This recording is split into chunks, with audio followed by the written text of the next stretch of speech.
Hi అండి, అంజలి all in one ఛానల్కి స్వాగతం. నేను మీ Kusumanjali. Please subscribe my channel. Hi అండి, అందరూ బాగున్నారా? మీరందరూ బాగుండాలని కోరుకుంటూ మీ అంజలి మీకోసం ఈరోజు ఒక మంచి వీడియోతో మీ ముందుకు వచ్చింది. అదేంటో చూద్దాం.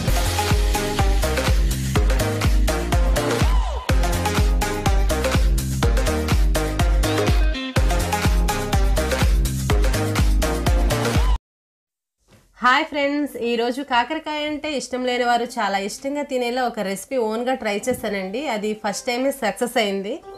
ఎందుకంటే మా పిల్లలకి బాగుంటేనే నచ్చుతాయండి. వాళ్ళే చాలా బాగున్నాయని స్నాక్స్లా తిన్నారు. ఎలా తయారు చేసుకోవాలో చెప్తాను, మీరు కూడా ట్రై చేసి ఎంజాయ్ చేయండి. ఇది అంజలి స్టైల్ రెసిపీ అండి. యూట్యూబ్లో ఎక్కడ ట్రై చేసినా దొరకదండి. కావాలంటే ట్రై చేసి చూడండి. ఇప్పుడు అంజలి స్టైల్ కాకరకాయ చిప్స్ ఎలా తయారు చేసుకోవాలో చూద్దాం.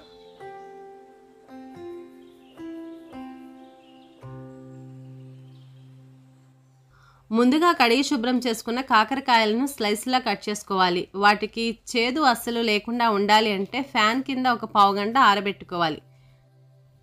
ఇప్పుడు ప్యాన్లో నూనె వేసుకొని హీట్ అవ్వనివ్వాలి. ఆయిల్ హీట్ అయిన తర్వాత పావుగంట ఆరబెట్టుకున్న కాకరకాయ ముక్కల్ని వేసుకొని గోల్డెన్ బ్రౌన్ కలర్ వచ్చే వరకు వేయించుకోవాలి. ఆయిల్ బాగా వేడైతే వేయగానే కలర్ వచ్చేస్తాయండి. మీడియం హీట్ అయిన తర్వాత కాకరకాయ ముక్కలు వేసుకొని రోస్ట్ చేసుకోవాలి.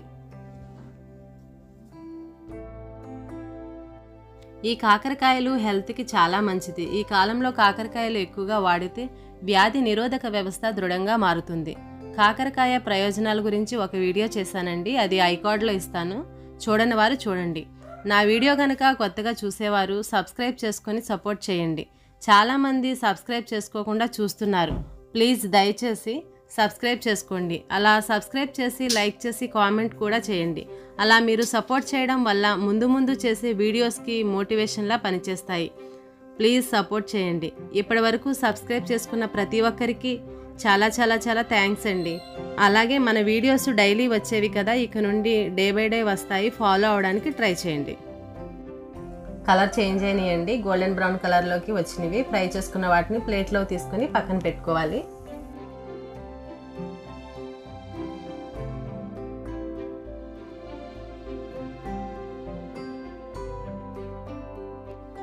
నెక్స్ట్ వేరే ప్యాన్లో మనం డీప్ ఫ్రై చేసుకున్న ఆయిల్ 1 టేబుల్ స్పూన్ వేసుకోవాలండి. వేసుకొని ఆయిల్ మరిగిన తర్వాత ఒక గుప్పెడు కరివేపాకు వేసుకోవాలి. నెక్స్ట్ ఒక 15 క్రష్ చేసుకున్న వెల్లుల్లి రేఖలు వేసుకోవాలండి. వేసుకొని బాగా ఫ్రై చేసుకోవాలి. నేను ఒక 1/4 కిలో కాకరకాయలు తీసుకున్నానండి. తర్వాత 2 గుప్పెళ్ళు వేరుశనగలు వేసి బాగా వేపుకోవాలి. ఇవి వేగిపోయాయండి. ఇప్పుడు డీప్ ఫ్రై చేసుకున్న కాకరకాయ చిప్స్ వేసి కలుపుకోవాలి. ఇవి టేస్ట్ చాలా బాగుంటాయండి. చిన్నపిల్లలు చాలా ఇష్టంగా తింటారు. ఒకసారి మీరు ట్రై చేయండి. ట్రై చేసి ఎలా వచ్చిందో కామెంట్ చేయండి. ఇప్పుడు ఇందులో ఒక సీక్రెట్ మసాలా పౌడర్ ఉందండి. అది ఓన్గా ప్రిపేర్ చేశాను. ధనియాలు వేయించి పెట్టుకోవాలండి. డ్రై రోస్ట్ చేసుకున్న ధనియాలు పౌడర్ చేసుకొని ఆ పౌడర్ ఎంత ఉందో అది ఈక్వల్ క్వాంటిటీ కారం కలుపుకోవాలి. అందులో 1 టీ స్పూన్ పసుపు వేసుకోవాలి. నెక్స్ట్ సాల్ట్ వేసుకొని అన్నీ మిక్స్ చేసుకొని ఒక కంటైనర్లో స్టోర్ చేసుకోండి. ఈ పౌడర్ 1 ఇయర్ అయినా పాడవకుండా ఉంటుంది. పొటాటో ఫ్రై, బనానా ఫ్రై ఏదైనా ఏ ఫ్రైలోనైనా వాడుకోవచ్చండి. చాలా బాగుంటుంది. బెండకాయ ఫ్రై చేసినప్పుడు కూడా ఈ పౌడర్ వేసుకోండి, చాలా బాగుంటుంది. ఇలా తయారు చేసుకున్న పౌడర్ ఒక 2 టేబుల్ స్పూన్లు వేసుకొని ఒకసారి కలుపుకోవాలి. ఒక 5 మినిట్స్ తర్వాత మళ్ళీ ఇంకొక టేబుల్ స్పూన్ పౌడర్ వేసుకొని బాగా కలుపుకొని దించేసుకోవాలి. అంతేనండి, ఎంతో రుచికరమైన అంజలి స్టైల్ కాకరకాయ చిప్స్ రెడీ. మీరు కూడా ట్రై చేసి ఎలా వచ్చిందో కామెంట్ చేయండి. దీన్ని సర్వింగ్ బౌల్లో తీసుకొని సర్వ్ చేసుకుందాం. దీన్ని పప్పు, సాంబార్, రసం దేంట్లోకైనా సైడ్ డిష్గా చాలా బాగుంటుందండి. మీరు కూడా ట్రై చేయండి.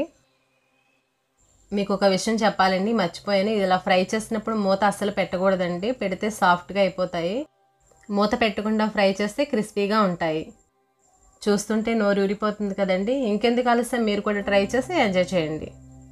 ఎలా వచ్చిందో కామెంట్ చేయండి. నా వీడియో కనుక మీకు నచ్చినట్లయితే మీకు తెలిసిన వారికి షేర్ చేయండి. ఇంకా లైక్ చేయండి, సబ్స్క్రైబ్ చేయండి, కామెంట్ చేయండి. Thanks for watching. రేపు మరో మంచి వీడియోతో కలుద్దాం.